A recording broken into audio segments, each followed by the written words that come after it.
아빠는 처음이라. 안녕하세요. 거품과 허세를 뺀 육아방송 올리브노트의 옆집 언니입니다. 새학기가 시작한 지 2, 3주 정도 지났어요. 벌써 시간이 빠르네요. 네, 저는 같이 아이를 키우는 엄마 입장에서 여러분들이 안녕하신지 참 걱정이 됩니다. 네, 뭐 나머지 분들은 저는 뭐 아직 이해를 못하시겠죠? 아이가 새학기 네. 개념은 아니라서. 돼보세요. 네, 이 시기가 참 회사에 다니거나 뭐 집에서 또 집안일을 열심히 하시는 전업주부나 워킹맘, 뭐 모든 엄마나 그리고 모든 아빠들에게는 뭐 3월이 별다르지 않겠지만 아이들에게는 3월이 참. 아니 근데 이게 생각해보면 말씀대로 새 학기가 시작되기도 하지만 3월이라 그러면 왠지 새 출발하는 느낌이 그렇죠. 들지 않습니까? 뭐 그런 얘기도 있더라고요. 우리나라에서는 신정이나 그렇죠. 구정이 뭐 새로운 한 해가 시작된 게 아니라 딱 3월이 돼야 뭔가 새로운 한 해가 시작되는 것 같다. 아니 원래 그게 근데, 우리나라는 좀 웃기죠. 신정이 1월 1일이잖아요. 그러니까 1월 1일이니까 이제 새해가 시작됐으니까 새로 시작해보자 해서 계획을 세우고 그래서 또 안 지키잖아요. 작심 삼일 하다가 이제 구정이 되면 2월이잖아요 보통? 1월 말이나? 그러면 이제 2월에서 그래 이제부터 다시 진정 새해야 그래가지고 시작을 해요. 근데 또 안 해. 그러면서 이제 마지막 세 번째로 3월이 되면 이제 포기하는 거 아닙니까? 3월이 되면 이제 해보자라는 의미에서 하는 마지막 거죠. 기회로. 네. 어쨌든 지금 제가 이제 뭐 얘기를 꺼낸 거는 3월 이제 어린이집도 그렇고 유치원도 그렇고 학교도 그렇고 그렇죠. 모두 새 학기가 시작이 돼요. 네. 그러다 보면 아이들이 뭐 정신적으로 스트레스를 안 받겠어요. 스트레스를 받죠. 그렇죠. 네, 그러다 보면 그런 모습을 보면 엄마 아빠도 이제 심적으로도 힘들고 또 그런 짜증을 받아내주다 보면 육체적으로 힘들고 네. 그런 1년 중에 가장 힘든 시기가 지금 새 학기가 되는 3월이 아닐까라는 생각이 드는데요. 네. 그래서 오늘 이제 이 시기도 그렇고 하니 새학기 증후군에 대해서 얘기를 해보려고 해요.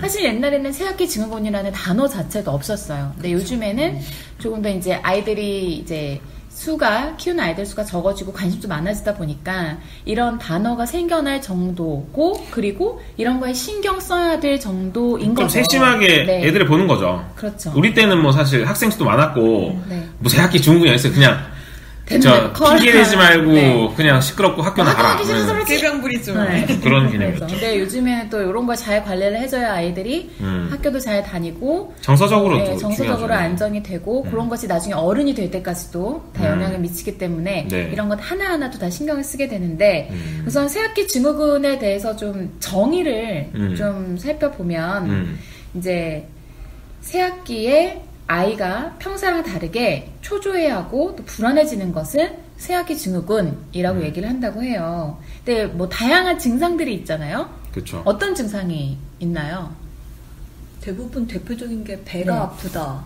그렇죠. 라고 얘기하는 거 긴장이 아닐까요? 되니까. 네. 그렇죠. 네. 실제로 배가 아프죠. 네, 맞아요. 뭐 우리도 시험 치기 전날 이럴 때 되면 항상 배가 아프고 그랬잖아요. 네. 그리고 또 두통을 호소하는 아이들도 많다고 하고요. 또 무기력감, 그리고 수면 장애, 그리고 식욕 부진, 외출을 거부하는 사태까지 이런 현상까지 나타난다고 합니다. 실제로 보면 이제 일단 잠을 못 이루는 경우가 많은 것 같아요. 네. 그러니까 우리도 새학기가 시작할 때 학교 다닐 때 생각해 보면 계속 불안감. 그러니까 계속 이제 깨는 거죠. 어떡하지? 그러니까 친구를 잘 사귈 수 있을까? 새로운 선생님 어떻지? 이런 생각을 하지 않았나? 제가 너무 모범생이었나요? 저만 이런 생각을 했나? 저는 학교 가는 게 즐거웠어서요. 늘 즐거웠어요? 새로 학기가 바뀔 때도? 네, 너무 학교 가고 싶은 거예요. 심심해 집에 있으면. 저런 친구들 같은 경우는 이제 다른 친구들이 피곤하죠. 이제 새학기 시작하면 너무 방방 뛰는 친구들. 너무 좋아가지고 막. 다 이거 하자 저거 하자 막 이러고. 근데 이제 저희 아이 같은 경우에는 이번에 보니까 예전보다는 나아졌는데 엄마 이제 그 유치원 가려면 몇 반 자면 유치원 가요? 그걸 손으로 계속 꼽더라고요. 이제 몇 반 자면 집에서 재미없나 보다. 이제 엄마랑 노는 게 재미없나 그게 보다. 아니라 그게 이제 좋은 의미에서가 아니라 가기 싫어서 이제 불안한 마음에 저희 아이는 좀 소극적이고 새로운 환경에 적응해서 못하잖아요. 왜요? 잘할 수 있는데. 약간 성격이 좀 낯을 많이 가려고 낯을 가리는구나. 네. 이제 새로운 선생님은 누가 될까 뭐 이것도 약간 걱정이 되고 또 새로운 친구들을 또 이제 반이 여러 반인데 이제 섞이잖아요 친구들이. 그러니까 누구랑 같이 될까 나랑 친한 친구가 같은 반이 될까 그거 좀 걱정을 하더라고요. 저도 새학기 때 학교 갈 때 첫날에 이제 반 친구들이 다 바뀌고 또 여자애들 같은 경우는 처음에 어떤 무리 기싸움인가요? 안에 들어가는 게 엄청나죠. 어떤 애랑 딱 처음에 친해지느냐 이게 되게 중요해가지고 그렇죠. 그러니까 스트레스였던 이게 약간 남자와 여자의 또 차이가 있는 것 같은데 남자 같은 경우에는 물론 이제 말씀대로 무리 이런 것도 중요하지만 일단 가가지고서는 뭐 누구랑 친하든 또 요물이랑도 친하고 요물이랑 친하고 그러니까 그게 크게 문제가 아닐 수 있는데 여성들 우리 여자 아이들 같은 경우에는 학교에서 상당히 처음부터 약간 그런 게 생기더라고요. 결국은 이제 우리끼리 이렇게 놀아. 쟤는 아니야. 그러니까 이런 약간 편먹기? 요거는 제가 대학교까지도 봤는데 대학교까지도 그렇더라고요. 지양해야 되는데요. 위험한 특성인가요, 여성들의? 여성들의 특성이라고만 하기에는 뭐 남자분들 중에서 있죠. 그런 사람들이 있긴 한데 그걸 얼마나 드러내느냐 드러내지 않느냐의 차이인 것 같은데 좀 더 예민해서 그런 것 같기도 해요. 어쨌든 뭐 인간관계에 있어서 어딜 가나 뭔가 그런 좀 나뉘는 거는 있잖아요. 네. 근데 그게 자연스럽게 나뉘면 괜찮은데 약간 뭔가 인위적으로 일부러 이런 건 좀 특히 요즘은 더 인위적으로 나뉘지 않습니까? 안 좋은 것 같아요. 그런 건 좀 큰 사고로도 이어질 수 있기 때문에 좀 피해야 하는데 일단 우리 뭐 아이들에 대해서 좀 새학기 증후군에서 얘기를 하다 보면 이런 새학기 증후군이 우리가 지금 얘기했듯이 가장 큰 게 아이들도 인간관계래요. 인간관계 때문에 가장 신경을 많이 쓰고 예민해지고 아프고 그렇다고 하더라고요. 근데 이걸 어떻게 좀 우리 애가 새학기 증후군이 있는지 없는지 체크를 하려면 좀 어떻게 해야 될까요? 네, 체크리스트가 있는데요. 네. 10개의 항목이 있는데 그 중에 이제 6개 이상 해당되면 새학기 증후군을 겪고 있을 가능성이 높아요. 제가 10개를 지금도 소개하려고 하는데 네. 첫 번째는 학교 가기 싫다는 말을 자주 한다. 두 번째는 개학 후에 짜증이 늘었다. 세 번째는 잠꼬대가 심하거나 잠에서 자주 깬다. 그리고 네 번째는 학교 후에 쉽게 피곤해한다. 그렇죠. 다섯 번째, 양호실에 가거나 조퇴하는 날이 잦다. 여섯 번째, 감기에 자주 걸리고 한 번 걸리면 몸이 안 6주 좋아져. 이상 지속된다. 일곱 번째, 폭력적인 말과 행동을 보인다. 주의력이 갑자기 떨어졌다. 식사량이 줄었다. 이유 없이 두통과 복통, 어지러움을 호소한다. 이게 한 6개 이상? 네. 일 때는 새학기 증후군이라는 네. 말씀이시죠. 이런 상황이 3개월 이상 가면 이제 전문의와 상담이 필요한 정도라고 하고요. 그렇죠. 3개월이면 사실은 그러니까 3월부터 시작해서 6월까지 네. 그렇다면 사실 심각한 거죠. 그 3개 정도, 3개 이상이면 새학기 증후군 징조를 보이는 상태여서 휴식 시간을 늘리고 이렇게 부모가 꾸준히 대화하면서 좀 신경을 또 더 써줘야 되는 신경을 상황이고요. 써줘야 되고 2개 이하는 잘 적응하고 있는 상태라고 하네요. 제가 본 또 다른 체크리스트에서 보면 네. 조금 더 이제 구체적인 부분이 있는데 그러니까 짜증을 내거나 이제 등교를 거부하는 상황에 있어서 보면 예를 들어 이제 그런 것도 있는 것 같아요. 가방, 그 옷 같은 게 이제 마음에 안 든다고. 옷 이거 입고 가기 싫다고. 핑계를 대는 거예요. 핑계를 대는 거죠. 부모 입장에서는 왜 옷이 마음에 안 들어 정말로 그렇게 생각하는 건데 실제로는 이제 옷이 마음에 드는 게 아니라 그냥 짜증이 나. 가기가 싫은 거죠. 그러니까 여러 가지 핑계를 대면서 안 가려고 하는 이제 그런 게 있는 거고. 뭐 간혹 이제 어린아이들 같은 경우에는 이부자리에 소변을 보는 경우도 있다고 하더라고요. 그럼요. 긴장하고 그러다 보면 그러니까 스트레스가 엄청 큰 거죠. 네. 그런 부분들은 이제 조금 더 이제 세부적으로 보자면. 근데 이게 그냥 뭐 나도 그랬고 애들이 다 그러니까 이렇게 그냥 넘기기에는 좀 문제가 있는 게 이제 영국의 워릭대학교에서 연구를 했는데요. 아이고 해외 자료까지 가지고. 네, 어린 시절에 전학을 많이 다니면서 네. 그러니까 새로운 환경에 계속 노출이 되고 그런 긴장감을 계속 가졌던 아이들 있죠. 그 스트레스 받았던 아이들이 나중에 커서도 정신적으로 어려움을 겪을 가능성이 컸대요. 그 정서적인 불안감이 지속이 되는 거예요. 네, 그렇죠. 그렇기 때문에 이거를 이제 약간 이제 안정적일 수 있게 부모의 도움이 반드시 필요하다는 거죠. 네.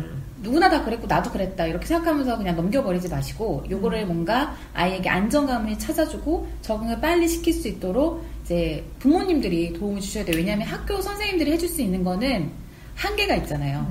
우리 개인적으로 이제 경험을 생각해 보자면 새학기 증후군들 다들 뭐 겪어보시지 않았습니까? 네. 이 증상들과 비슷했나요? 그러니까 우리 뭐 옆집 언니는 이제 방방 뛸 정도로 좋았다고 하지만 완전히 그 100% 그랬나요? 약간의 불안감 같은 건 있지 않았을까요? 뭔가 이제 어린 시절 초등학교, 중학교 때까지는 매우 좋았는데 네. 저도 고등학교? 뭐 고등학교 그리고 이제 제가 처음 전학을 가서 얼마 안 됐을 때 뭐 그런 그렇죠. 불안감이 있죠.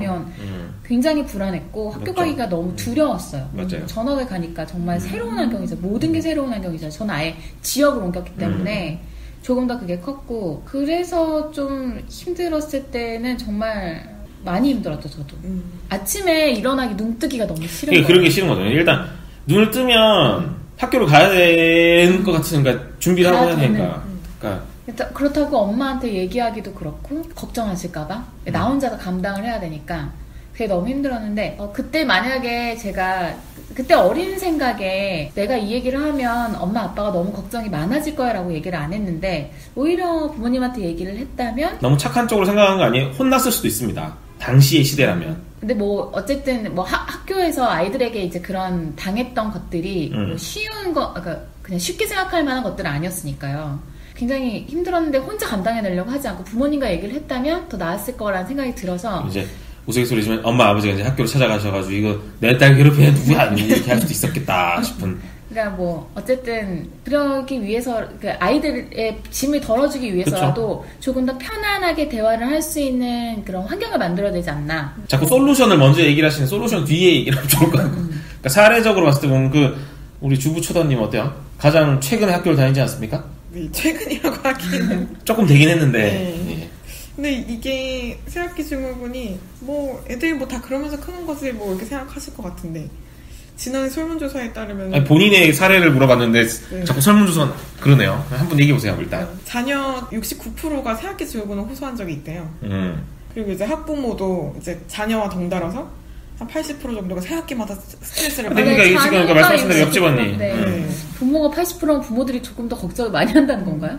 그러게요. 이것도 약간 설문조사 독특하네요. 네, 제가 의외였던 거는 이제 대학생도 60%가 새학기 증후군을 겪는다고. 아니 근데 생각해 보면 제 개인적인 경험을 생각해 보면 우리 옆집 언니가 말씀하신 대로 이제 저학년일 때 유치원, 초등학교는 사실 부담이 좀 덜했던 것 같아요. 그러니까 아무 생각이 없어요. 네. 그러니까 우리 저희가 이제 조금 20대는 아니지 않습니까? 네. 이제 우리 30대인데 그때 생각해 보면 초등학교 다닐 때만 해도 이제 학업에 대한 스트레스가 있긴 있었죠. 그러니까 조금씩 생기긴 했지만 초등학교 다닐 때 그렇게 크진 않았던 것 같고 이제 중학교 가면서 그리고 이제 계속 학년이 올라가면서 보면은 이제 뭐 성적에 대한 압박감이나 시험이 사실 또 많았잖아요 당시에. 우리 지금 시험 많이 줄었다고 하는데 새학기 시작되면 바로 한 모의고사 들어가잖아요. 그렇죠. 매달 시험을 보고 뭐 좀 소위 말해 쪽지 시험 대해서 막 각가지 시험들이 많았고 늘 불안감. 게다가 이제 많이 공부를 안 해갔는데 뭐 예를 들어 수학 시간에 수학 선생님이 뭔가 문제를 시키는 선생님이야. 이 선생님 성향이 그래. 그럼 이제 갔을 때 이 선생님이 어떤 날은 1번부터 10번, 어떤 날은 뭐 짝수, 홀수, 어떤 날은 이 분당에서 나와. 뭐 이런 식이니까 늘 불안감. 그러니까 이게 보면 새학기 증후군이라는 게 지금 그러니까 우리가 얘기 나눈 대로 3월일 수도 있지만 한편으로는 늘 보면 약간 불안감들이 이제 자리 잡다 보니까 그게 이제 3월쯤 되면 증폭되는 거죠. 이제 막 학년이 커갈수록, 그러니까 높아질수록. 그러니까 그런 부분에서 있고 아까 말씀하신 대로 대학교도 사실 있죠. 네. 대학교도 보면 사실 3월이 되면 특히 입학했을 때 저도 그 느낌이 드는 게 저도 이제 뭐 지방에 있다가 올라와서 이제 학교를 들어갔는데 나만 사투리 써. 말이 안 통할 것 같아. 막 이런 느낌에다가 뭔가 나 다른 환경에서 알고 보면 이제 시간이 지나고 보니까 다 뭐 비슷한 사람이고 비슷한 애들이고 그러니까 사는 것도 비슷했지만 그때마다 모르는 상태니까 대학교는 저는 더 그럴 수밖에 없을 것 같아요. 그러니까 지역적으로 이제 초중고는 혹은 뭐 유치원 어린이집 동네에서 다니고 동네에서 다니는데 대학은 정말 각지에서 뭐 해외에서 올 수 있는 거잖아요. 그런 상황에서 완전 다른 환경 속에서 온 사람들끼리 모여서는 서로의 간보기 어떨까? 그런 와중에서도 내가 또 이제 너무 소외되면 안 될 것 같은 그런 불안감들이 있다 보니까 대학생들은 저는 이제 말씀하신 60%라고 했는데 생각보다 훨씬 클 것 같기도 해요. 그런가요? 제 사례를 물어보셨는데 저는 그 새 친구를 사귀는 부담감이 조금 심했던 것 같고 그래서 뭐 학기 초에 이제 뭐 간식 같은 거, 뭐 초콜릿이나 사탕 같은 걸 잔뜩 들고 가가지고 자기가 다 먹고 친구를 나눠주면서 그런 거 아니에요? 매수했군요 친구를 사귄다던가. 그때부터 되게 살살했네요.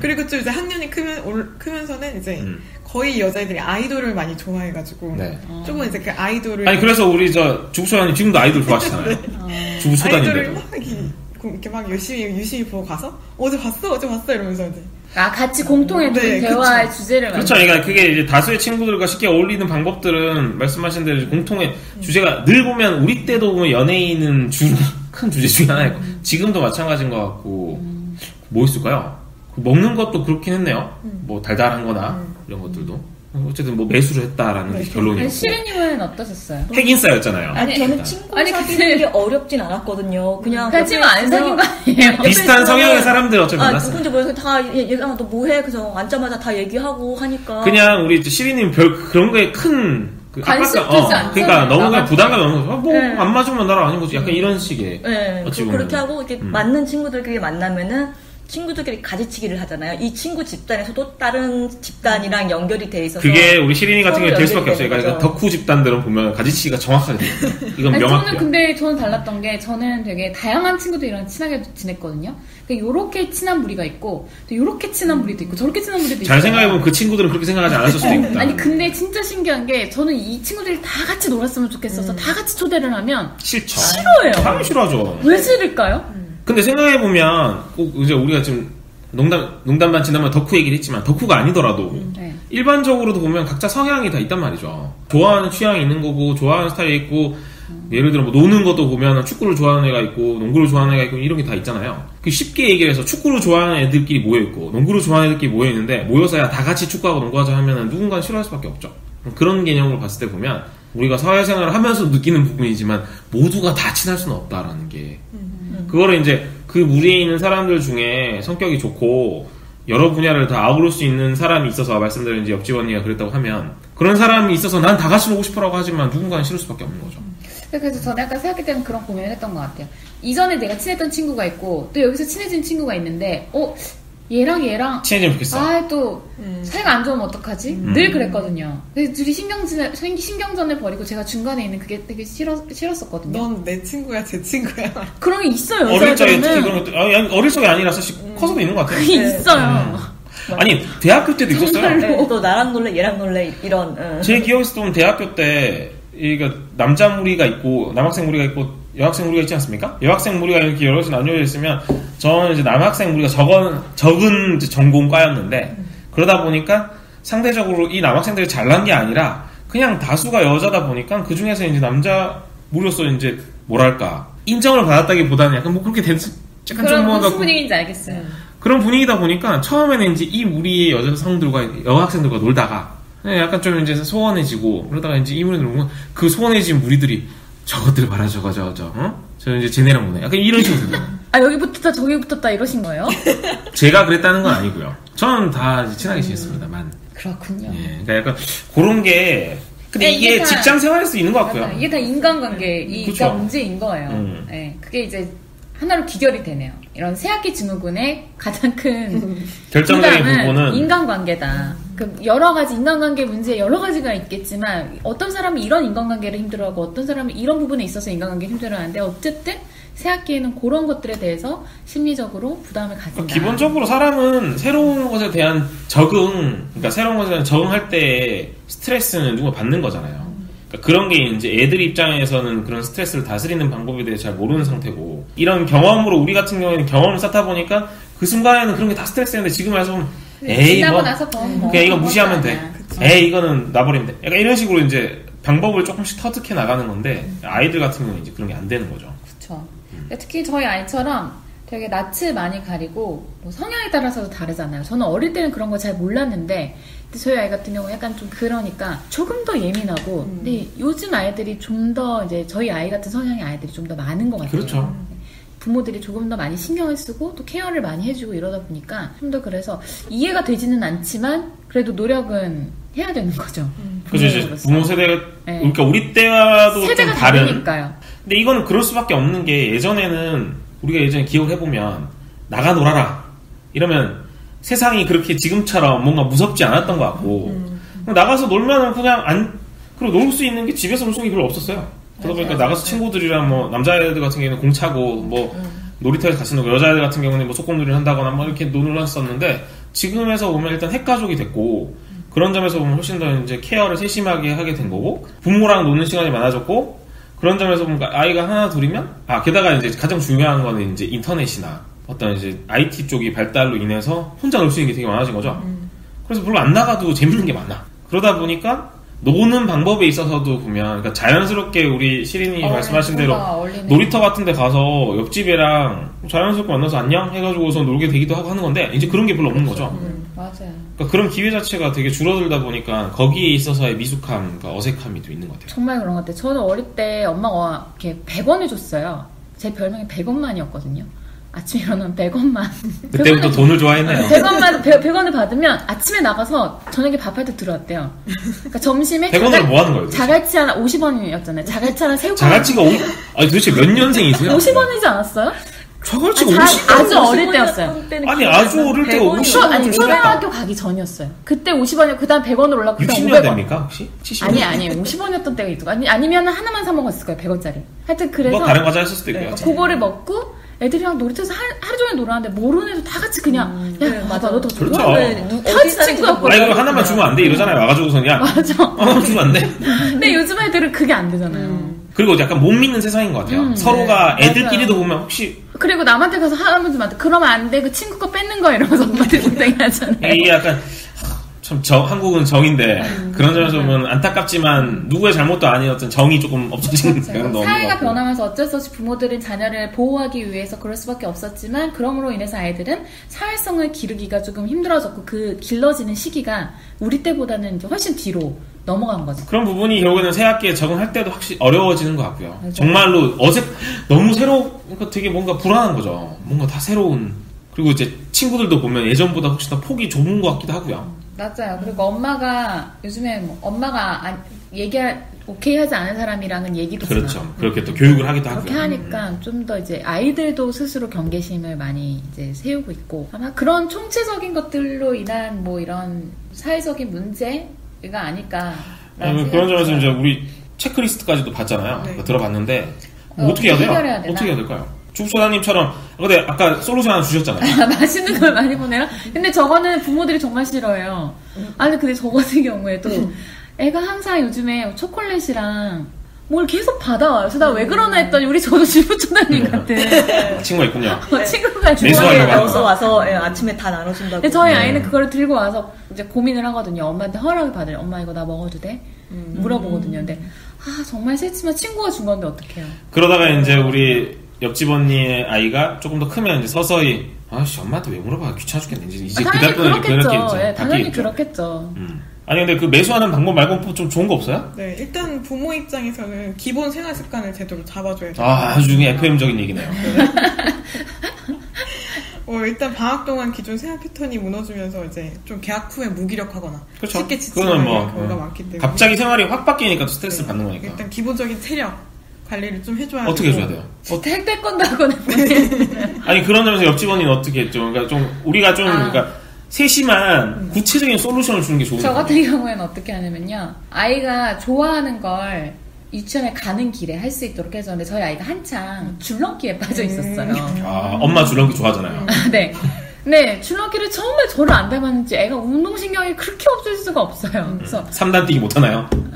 아이고 그냥 뛰는 3단은 정말 저는 바로바로 뛰었거든요. 줄넘기 주자마자. 근데 뛰는 것조차 너무 힘들어하는 거예요. 기초 체력이 아직 약해서 그런가 보죠. 그게 아니라 방법을 모르는 거죠.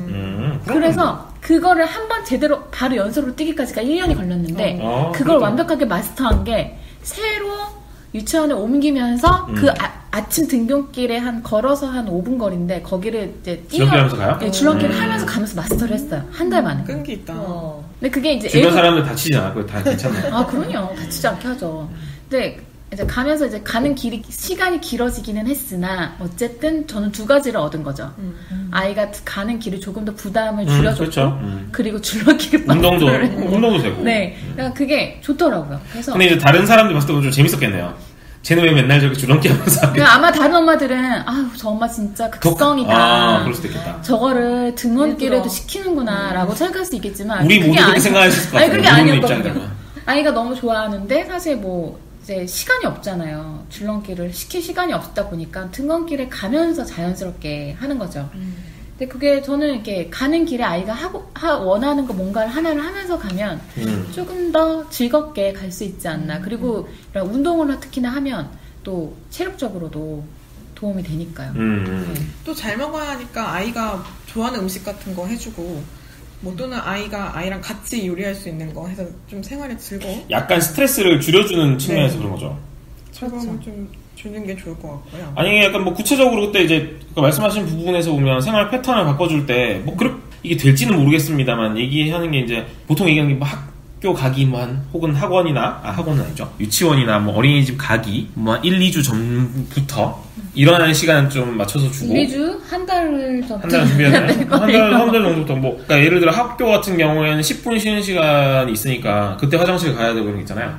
거기에 맞춰서 뭐 예를 들어 이렇게 생활을 하다가 10분 쉬는 시간 준다던가 약간 이런 식으로 그리기를 하더라도 꾸준히 한 30분 정도를 하게 한 다음에 그 다음에 이제 뭐 10분 정도 쉬게 한다던가 그렇죠. 해가지고 약간의 뭔가 리듬을 만들어주는 거죠. 네. 근데 뭐 대부분의 유치원에서 7세가 되면 그 정도를 해주거든요. 근데 문제는 방학하고 나서 새학기 들어가기 전에 그게 이제 한순간에 그냥 무너질 수 있는데 그걸 이제 좀 유지를 해서 부모들이 좀 잡아줄 수 있게 그렇게 해당하는 거죠. 이런 조언들은. 네.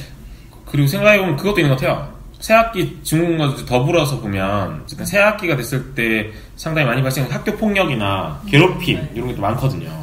이런 부분 좀 체크해야 되지 않을까요? 그러니까 뭐 그런 부분 중요한데 가장 중요한 건 그거 같아요. 부모가 이제 아이한테 관심을 많이 보여라? 관심을 많이 보이는 것도 그렇고 뭔가 부모들이 일상생활을 할 때 뭐 약간 사람들의 뭐 이렇게 나누고 뭔가 분류하고 뭐 이런 모습을 자주 보여주지 않고 그런 말을 하지 않는 게 뭐 그건 평소에 해야 되는 거잖아요. 늘 중요하다는 거죠. 네.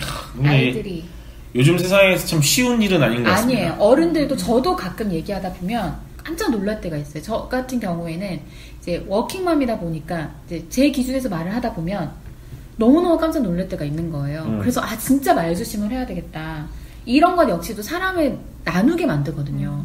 엄마는 회사를 가야 되니까 엄마 나 회사 왜 가야 돼? 엄마가 돈을 벌어와야 너 이것도 사줘 저도 사줘. 그러면 누구는 엄마가 회사 안 가는데 그럼 못 사줘?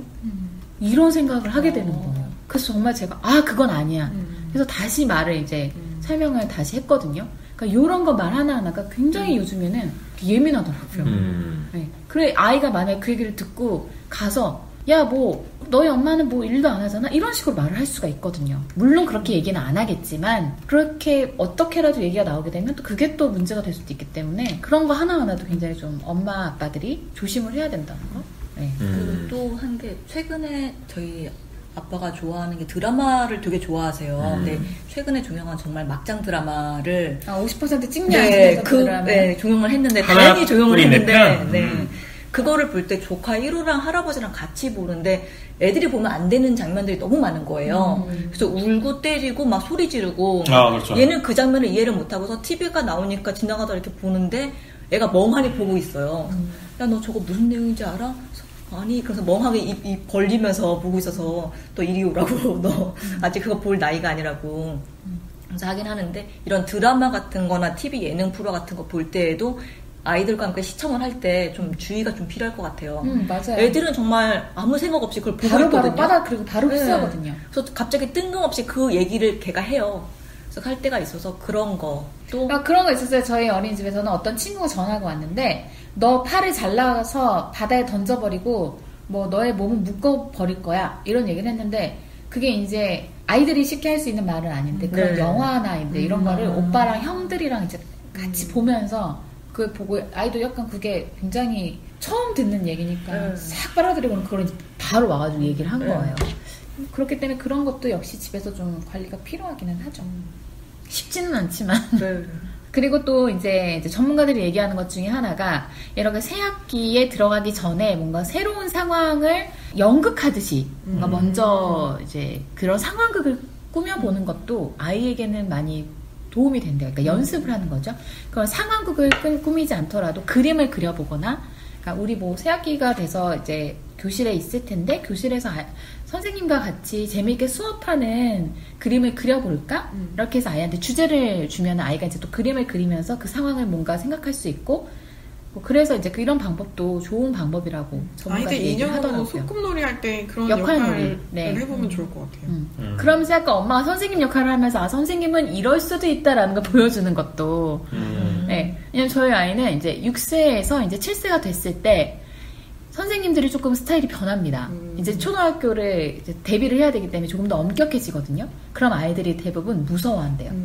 원래는 선생님들이 굉장히 친절했는데 약간 엄격해지니까 무서워하니까 이제 그런 거를 조금 좀 아이가 이제 좀 더 잘 받아들이게 하려면 이제 역할놀이 할 때 엄마가 약간 선생님으로서 엄격한 모습도 보여주면 조금은 아이가 엄마 아빠가 약간 연기력도 좀 필요하겠네요. 그럼요. 애가 너무 무시할 수 있겠지. 아니 역할놀이를 하다 보면은 되게 무뚝뚝하던 엄마 아빠들도 나중에 굉장히 예, 연기자가 돼 있습니다. 그런 나의 모습을 보면서 깜짝 놀라기도 하죠. 잘하시나 봐요. 그럼요. 한번 볼 기회가 있었으면 좋겠고요. 애기 역할도 잘해요 이제는. 아유 뭐 그건 조금 네. 이제 보게 될 기회가 있습니다. 그 제가 SNS에서 본 그 새학기 증후군 극복 사례로는 네. 한 엄마가 애가 이제 원래 되게 활달하고 아이들 사이에서 인기도 좋은 아이였는데 초등학교에 최근에 입학하고 학교 갔다 와서 막 울면서 자기 다시 7살이 되고 싶다, 유치원에 다시 가고 싶다 이렇게 해서 투정을 부려갖고 그러니까 편지를 썼대요 아이한테. 하고 엄마 너를 사랑하고 뭐 너 친구들도 너를 좋아할 거고 그래서 그걸 써줘서 아침에 이제 엄마는 직장맘이라 출근하면서 이제 두고 갔는데 아이가 그거를 아침에 학교 가면서 계속 꼬깃꼬깃 했을 때까지 읽으면서 갔다고 하더라고요. 그리고 엄마가 이제 뭐 앞에 앉은 아이, 뒤에 앉은 아이, 옆에 앉은 아이들 이름 알아보기 미션을 주고 뭐 혼자 노는 친구 있으면 가서 뭐 동서남북 뭐 색종이를 같이 접어보기 뭐 이런 미션을 줘서 친구를 사귀게 하는 그런 걸 해서 지금은 잘 극복이 됐다고 하더라고요. 미션 주는 거 굉장히 좋은 방법이죠. 방법들은 다양하게 많긴 하네요. 네. 근데 실행하기가 이제 결국에는 중요한 건 부모 의지가 되게 중요하겠네요. 새학기 증후군이 심해지기 전에 일단 미리 이런 부분들을 선행적으로 해야 되는 부분이니까. 부모의 도움이 필요하고 그리고 무엇보다 아이가 스스로 뭔가 할 수 있게 계속해서 동기부여를 해주고 할 수 있다는 자신감을 불어넣어주는 것. 네. 결국은 새학기 증후군으로 인해서 보면 성적이 안 그러니까 학습장애 이런 것도 생길 수 있는 거잖아요. 그렇죠. 태화를 가장 많이 하죠. 네, 이게 그냥 단순히 한번 태화. 지나가고 말겠지, 뭐 애들 다 겪겠지 생각하기에는 조금 애들 입장에서는 스트레스가 심해지고 고통이 심해지면 뭐 왕따가 생길 수도 있고 학습장애 같은 2차적인 문제가 발생할 수도 있고. 삶에 있어서 왜 어른들도 그렇지만 이제 무기력해지면 모든 게 재미가 없잖아요. 이거 사실 생각해보면 새학기 증후군이라는 게 뭐 일반 우리 직장인들에게도 늘 이제 계속되는 월요병 뭐 그런 부분에서 그렇고 이제 직장 옮겼을 때 그때도 보면 늘 새로운 적응은 쉽지 않은 것 같습니다. 또 월요일마다 또 상당히 무기력해지잖아요. 우리 가장 무기력. 시린님 정말 놀라울 정도로 무기력하잖아요. 그거는 약간 젊은 나이가 문제지 않나. 너무 젊으셔가지고 아직. 하고 싶은 게 너무 많은데 회사에 있으려니까 힘들죠. 그런 것 같기도 해요. 조금 더 전문적인 상담을 받아보고 싶으시면 시린님이요? 시린님 좀 전문 상담이 좀 필요할 것 같기도 하고요. 새학기 증후군으로 이제 어려움을 겪는 부모님들이 청소년 사이버 상담센터 혹은 위프로젝트라고 교육부에서 운영하는 곳이 있어요. 그래서 학생 위기 상담 종합 지원 서비스인데 이게 각 교육청 산하에 전부 다 있거든요. 그래서 이제 아이가 직접 신청을 해도 되고 부모가 대신 신청을 해도 되고 그래서 어떤 어려움을 겪고 있는데 어떻게 헤쳐나가면 좋을지 좀 전문적인 상담을 받아볼 수 있다고 하네요. 이런 전문적인 상담 받아보는 것도 정말 좋은 방법인 것 같아요. 이게 아이가 특별히 문제가 없더라도 혹시나 앞으로 생길 일에 대해서도 조언 같은 걸 해주니까 그런 거에 대해서도 대비를 할 수 있고 그런 것들이 있어서 이런 거 많이 활용하면 좋을 것 같다는 생각이 듭니다. 근데 오늘 우리가 새학기 증후군에 대해서 얘기를 해봤고 우리가 옛날에 뭐 겪었던 일들 얘기하면서도 뭐 우스갯소리도 하고 했는데 사실 뭐 중요한 일이죠. 굉장히 뭔가 아이들이 새로운 세상에 발을 내딛는 거잖아요. 그게 매해, 매년, 매일이 그런데 그 내딛는 발을 어떻게 내딛느냐에 따라서 앞으로의 삶을 어떻게 헤쳐나가는지에 대한 방법이 또 달라질 수 있기 때문에 매우 중요하고 이제 그런 중요한 시기에 부모들이 많은 이제 도움과 관심을 주는 거는 무엇보다 필요합니다. 부모로서 해야 할 일이고요. 네, 그래서 오늘 저희 방송을 들으시면서 들었던 내용들, 조언들 통해서 한번 우선 아이가 현재 어떤지를 체크해보는 게 가장 중요한 것 같고요. 그리고 만약 조금이라도 문제가 있는 것 같다 그러면 좀 아이와 대화를 하면서 얘기를 풀어보시길 바랍니다. 그러면 아마 아이가 앞으로 뭐 어디서든 잘 적응을 하지 않을까라는 생각이 듭니다. 우리 아이들은 강하니까요. 조금만 도움을 주면 잘할 수 있을 겁니다. 우리도 다 뭐 헤쳐나왔으니까요. 네. 잘하고 있는지 모르겠습니다만. 자, 오늘도 전투일과